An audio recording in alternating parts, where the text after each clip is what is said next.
Huwag kang masyadong mayabang, baka bumagsak ka nang hindi mo namamalayan. Sadyang may mga taong lubhang mayabang, napakarugante kung umasta, at napakataas ang tingin sa sarili nila. Akala nila bukod tanging silang pinagpala sa lahat. Masakit magsalita na parang hawak niya ang buhay ng bawat isa. Porke sensado, nagyayabang na, hindi marunong lumingon sa kanyang pinanggalingan, at nakalimutan ng magpakumbaba sa kapwa.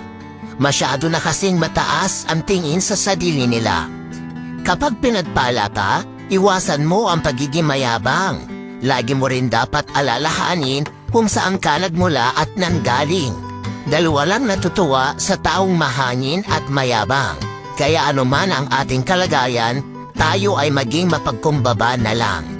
Tandaan mo, huwag kang masyadong mayabang sa panahong mayroon ka. Walang permanente sa mundo. Lahat pwedeng mawala at magbago.